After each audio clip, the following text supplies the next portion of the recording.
Welcome back to Pop Dissected. Today, we're going to be talking about Katy Perry's shelved debut album. The album was believed to have a release date of 2005, before being shelved and reworked in 2007, before being scrapped in its entirety. Though these are believed to be two different albums by some, I'm going to refer to them as one body of work, since many tracks were carried over between the two efforts, some even making it onto Katy's official debut, One of the Boys.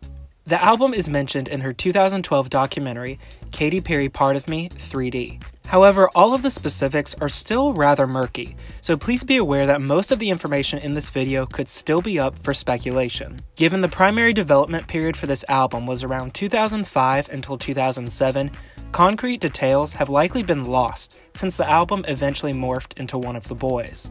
I'd also like to state, the dates and years will be out of order due to so much conflicting information that is not solidified yet, and likely will never be unless it's confirmed by Katy herself. So let's get into it and discuss how this album came to be and what factors led to most of the songs being forgotten by Katy herself. There are some real gems that have been left behind, but before we begin, I'd love for you to join my community of channel members where you can receive special perks, exclusive badges, emojis, early access to videos, and my Pop Dissected podcast. I post 2 podcasts every week that range in a variety of topics. I hope to see you join. Also, be sure to drop a like, subscribe, and turn on that notification bell for more future content on all your favorite pop stars. For brief background, Katy Perry's first album ever was a self-titled effort, Katy Hudson, released in 2001. Growing up in a Pentecostal Christian household, Katy sought to make Christian music. However, the album was a failure, selling around 200 copies, and the label she was signed to, Red Hill, went bankrupt shortly after this. Thus, her future as a Christian singer was officially terminated. Katy released this album when she was 16 years old. Upon turning 17 later that year, Katy moved to Los Angeles from Santa Barbara. About 2 years later, Katy renamed herself as Catherine Perry, before adopting Katy Perry, to avoid confusion with the actress Kate Hudson. After having a meeting with Glenn Ballard, a prominent music producer, Katy's future was basically guaranteed. She signed to his label in 2003, Java Records, in which she'd begin working on her debut album. Katy specifically chose to work with Glenn since he had produced Alanis Morissette's album, Jagged Little Pill. Katy found huge inspiration in Alanis' album, which heavily inspired the musical direction she'd take. By 2004, Blender magazine branded Katy Perry as the next big thing. Her debut was apparently scheduled for a March of 2005 release. However, Katy moved to Columbia Records shortly after this, after meeting with an A&R executive. But under Columbia, Katy would face a lot of struggle. The label did not know how to promote her.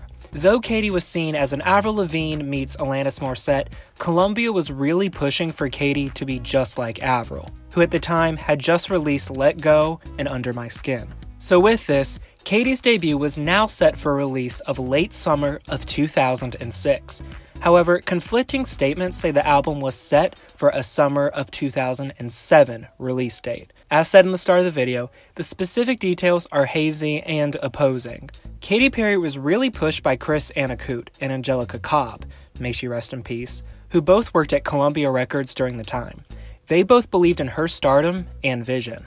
Katy got her first bit of major publicity when her song Simple was featured in the 2005 film The Sisterhood of the Traveling Pants. The song was considered as the unofficial soundtrack to the film. Alongside Glenn Ballard, Katy would have 6 music videos created in order to promote herself and her work. A promotional DVD was created, featuring these 6 music videos. However, the full DVD and its production were halted, and only a teaser exists for it. Production was halted because Katy was eventually dropped by Columbia Records. This promotional DVD is said to have been created in 2004, despite the music videos being directed throughout 2005. There were 13 songs to be allegedly featured on Katy's debut, initially referred to as A, assumingly short for album. The tracklist included some real gems, such as Box, Diamonds, Hook Up and Long Shot, later given to Kelly Clarkson, and my personal favorites, It's Okay to Believe and Weigh Me Down. However, despite a handful of these tracks, in my personal opinion, being stronger than what appears on One of the Boys, none of them would ever be officially released. Box was most likely considered to be released on One of the Boys, as it was featured on the track listing for the alleged 2006 release. A song, The Driveway, later given to Miley Cyrus, was also floating around during this time. However, it is unconfirmed if this track would have been on any of Katy's efforts. Additionally, the song Breakout was initially recorded for One of the Boys, but was handed to Miley Cyrus. Katy also provides backing vocals for the track on the officially released version. Throughout this entire developmental process, Katy recorded around 70 songs for her debut album. However, once she was dropped from Columbia, she was signed to Capitol thanks to Angelica Cobb. In her sessions for One of the Boys, Katy worked with writers and producers to create I Kissed a Girl, Hot and Cold, Mannequin, and the infamous You're So Gay. Apparently, 5 brand new songs were created for One of the Boys, with 7 of her best from the last few years also being included on the album. It's rather difficult to decipher which of the 7 songs were from her original sessions between 2005 and 2007. However, knowing the aforementioned tracks, I Kissed a Girl, Hot and Cold, Mannequin, and You're So Gay, were written for the album, what was the 5th track written?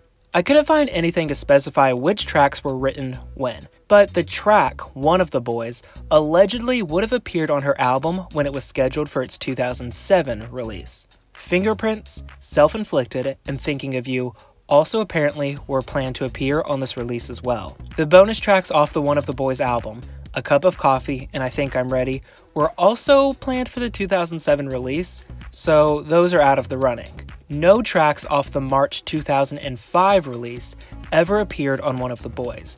Therefore, all those songs are out of the running. The song Waking Up in Vegas served as a prominent track to get Katy signed to Capitol Records, so we know that was one of the original tracks she recorded. If You Can Afford Me and Lost were also tracks that were apparently going to appear on Katy's 2007 release. Given this, we have our 7 tracks that were original, so we can assume the title track would have been created for this album, but it still was apparently going to appear on her 2007 release. Like I said, we have a lot of conflicting evidence that doesn't always add up, so I'd love to hear your thoughts on the matter and if you have any additional information. So what would have happened if this original record was released?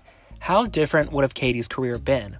One of the Boys featured a lot more pop influence than her original debut would have had. Katy's voice is really suited for this rock style, and I think some of her best work comes from these initial sessions. Now, that's not to discredit any of her future or present work, but I would love for Katy to revisit this style. However, we can attribute this sound to Katy being heavily influenced by Jagged Little Pill, and desperately wanting to break free from gospel music, going in the complete opposite direction, which would have been rock and roll. It's interesting to think how different Katy's career could have potentially gone if her debut was released in 2005 or 2007. Would Teenage Dream have ever been created? Who knows? But what do you think? Would you have liked Katy to have had her debut be more rock heavy? If you want to learn more about Katy Perry's career, check out the description or the info card for more videos such as these. Thank you so much for watching, everybody. I'd like to shout out my Pop Icon Status channel members: Carl Dillinson, Matthew Quigley, Gerard Lang, Daniel Barron, Jalen Heater, and Tyler Salvetti. I hope those watching decide to become channel members, and be sure to drop a like, subscribe, and turn on that notification bell for more future content on all your favorite pop stars.